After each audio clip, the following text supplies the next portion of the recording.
どうもハチです。今回の動画は横浜みなとみらいへ彼女と1日観光してきましたので、その様子をお届けしたいと思います。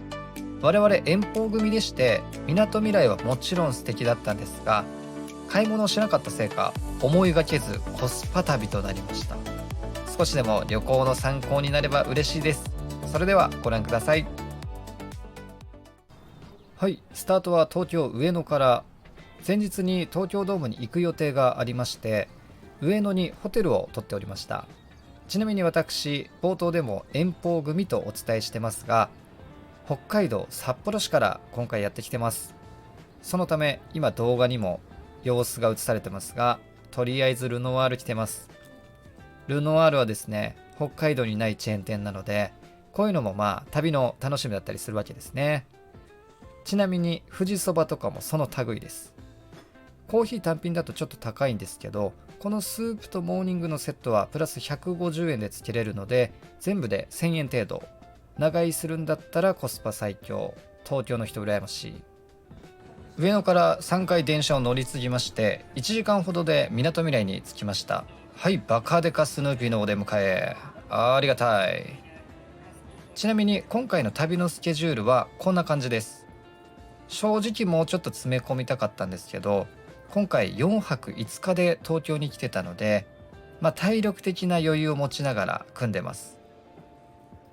この日は天候にも恵まれて絶好の観光日和。1箇所目、カップヌードルミュージアムです。一番の目的はオリジナルのカップヌードルを作れるマイカップヌードルファクトリーです。事前予約もしくは当日枠に空きがあればできるんですけど、平日だったこともあって予約しなくても待たずに体験できることになりました。無事入場して体験まで時間があったので、まずは歴代の日清さんが発売したインスタントラーメンコーナーに行きました。チキンラーメンから始まり、2025年現在まで発売されている商品がずらっと並べられております。これ私が大好きだったスパオですね。懐かしい。今スパオは冷凍食品になってるらしいですよ。こちらは創業者の安藤桃福さんのヒストリーです。一文無しから日本人が麺好きであるという気づきをもとにインスタントラーメンを生み出したと。一人の人間の生涯がこんな形で展示されるって偉大すぎじゃないですか。インスタントラーメンを発明してくれて本当にありがとうございます。そして時間になったので、この場所でのメインイベント、マイカップヌードルファクトリーです。自販機で何も入っていないカップ麺の容器を購入してから席に案内されまして、あとはもう自分の思うがままにデザインするっていう非常にシンプルです。ただね、私絵心ないんですよ。そのため小学校時代から唯一描ける絵を描きました。はい、パープロくんです。これしか描けない。そういう体になってる。でもこのヌードル打法からのチュルーンがね、いい味出してますね。はい。そして次はデザインから製造工程に入っていきます。まず空の容器に麺を入れていくと、今チーンっていい味出してましたね。ハンドルを回すと麺がスポッと入っていきました。この次が味と具材選びですね。プレーン、カレー、シーフードから選べて、好きな具材も4種類選べると。で、私は白謎肉、チェダーチーズ、ひよこちゃんナルトと、やっぱり卵は外せないですよね。はい、いい感じに仕上がりました。あとはちょっと本当に言い方悪いですけど、流れ作業ですね。蓋を特殊な機械で閉めて、パック詰めから最後の工程、殺菌ですね。これで完成です。帰りはこんな感じで袋詰めできるんですけど、多分これミスってますね。本来はもっと綺麗にラッピングできるはずです。メインイベントは終了しましたが、ワールド麺ロードというその名の通り世界の麺を味わえるフードコートがありまして、その中でミニチキンラーメンが食べられるとのことで少しだけお邪魔してみました。本当に小さくて可愛いサイズ。フードコート内はこんな感じでワクワクしますよね。東南アジアの屋台風といったところでしょうか。行ったことはありませんが。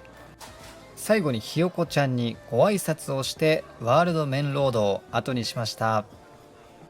出入り口付近に可愛いお土産屋さんがあったんで、いくつか買おうとしたんですけど、店員さんに聞くと荷物を送ることができないということで、旅の始まりに買うとちょっと手荷物増えるのきちいなと思いまして、泣く泣く断念しました。はい、こんな感じでカップヌードルミュージアムを楽しませていただきました。次の目的地である横浜中華街に向かう途中ですね、早めに体験が終わったので赤レンガ倉庫に少しだけ立ち寄りました。本当に少しだけですが、カップヌードルミュージアムからだいたい徒歩10分ぐらいですかね。で気づいちゃったんですけど、この赤レンガ倉庫、ここだけ切り取ると北海道の小樽市にすごく似てるなと思いまして、有識者の皆様どうでしょうか。そしてこれ私のポリシーなんですけど、その土地その場所に行ったら記念にタバコを吸うという儀式を行っておりまして、もし喫煙者の方がいらっしゃいましたらどうにか共感してくれませんでしょうか。こんなね、景色のいいところでタバコが吸えるなんて横浜最高ですね。で、赤レンガ倉庫前で乗れる赤い靴というご当地バスで次の目的地の横浜中華街に向かいたいと思います。赤レンガ倉庫からバスでだいたい10分ほどで着きまして、正面がどこかわからなかったんですけど、とりあえず横浜中華街に無事インしました。まず最初に食べたのが法天閣の焼き小籠包ですね。超有名なところで結構人並んでました。肉汁すごくて、どれぐらいすごいかというとメガネに飛び散るぐらい美味しかったです。ここから食べ歩きをしながら観光と思ってたんですが、この日は6月中旬で気温33度。北海道民ですね、この時期まだ長袖着てるし、暑さ対策が全然追いついてなかったんですよ。まだ体が出来上がってない状態っていうんですか。その中であちあちのもの食べながらこの炎天下歩くのだいぶきついなと。明日以降の旅に響きそうじゃんということで、急遽予定を変更してまた夜来ることにしました。ほらみんな日傘さしてるし、日陰がないから割としんどかったですね。予定を繰り上げて横浜中華街から横浜駅に向かい、スカイスパ横浜へ。ちなみに私も彼女も生粋のサウナーです。実は今回の横浜観光、一番の目的はスカイスパ横浜に行くことと言っても過言ではなかったんです。あれは忘れもしない2年前、横浜観光の疲れを癒しに旅の総仕上げとしてウキウキでスカイスパ横浜に着いた我々だったのですが、なんとその日は休館日で入れなかったのです。言い表せないあの時の絶望。今回やっとリベンジを果たせました。しかし施設内は撮影禁止なので、要点だけまとめて写真で説明させていただきます。まずこのスカイスパ横浜、サウナシュランというサウナ版ミシュランガイド的なメディアで殿堂入りしてます。殿堂入りは2025年8月現在で全国に6つしかありません。この時点でもう絶対いいサウナじゃないですか。サウナ室は男性側2つ、アウフグースもメイン室で1時間ごとにあります。水風呂もキンキンすぎず、整うにはちょうどいい温度です。また通常のサウナ室とは別にサウナシアターという男女で入れるサウナ室もあって、ビルの14階にある施設なので窓から横浜の街を一望できます。平日の一般入浴であれば5時間で2600円と非常にリーズナブルなので、横浜に住んでたら確実に週1で来てます。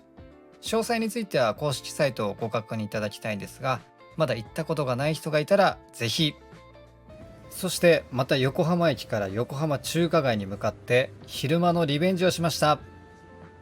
やっぱり夜に来て正解でした。北海道にはチャイナタウンのような場所ってあんまりないので、やっぱテンション上がります。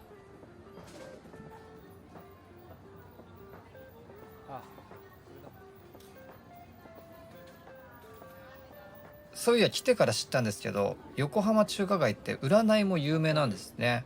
結構占いのお店も多く並んでました。とりあえず横浜中華街の名物ということで、ローイシンのパンダマン可愛くて買って食べ歩こうとしたんですけど、普通にお店入って食べたくねってなって、目の前にあった京華楼中華街大通り店に入りました。今回注文したのは小エビのチリソース。普通の大エビのサイズじゃんってぐらいでかいっすよね。ちなみにこれハーフサイズ。あと本場の四川麻婆豆腐、これもハーフサイズです。割とでかい。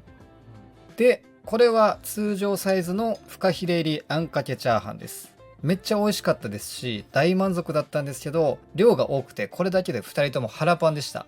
そして横浜中華街からタクシーで10分ほどかかって、最後の目的地ナイトクルージングです。このナイトクルージングは夜10時過ぎまでやってる日もあったり、乗船時間30分、そして1800円とお手頃、気軽にライトにナイトクルージングが楽しめます。チケットは当日乗り場で販売していて自由席なので、チケット購入したら早めに乗り場で待機することをお勧めします。平日だったら乗船時間の30分前に並んだら確実に好きな場所を選べると思います。はい、ここ乗船して割とすぐに個人的ベストスポットです。これは結婚式場とコスモワールドの景色のマリアージュ。はい、橋の下から横浜グランドインターコンチネンタルホテルです。ギリギリ名前覚えられました。綺麗ですね。港を出てからというもの、正直なところ映えスポットっていうのはそこまで多くないんですが、海風を感じたり非日常を味わえるので大変気持ちがいいです。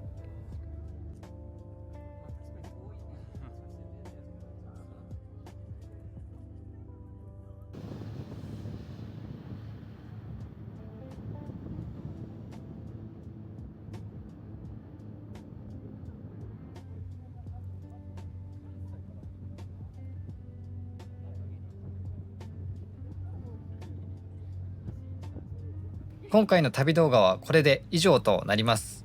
今回の横浜みなとみらい観光でかかった旅費はこちらです。行き先はそこまで多くなかったので、思いのほかコスパ旅になりました。横浜は人生で2回目だったんですが、また来たいなと思える素敵な街でしたので、ぜひ行かせていただきます。最後までご視聴いただきありがとうございました。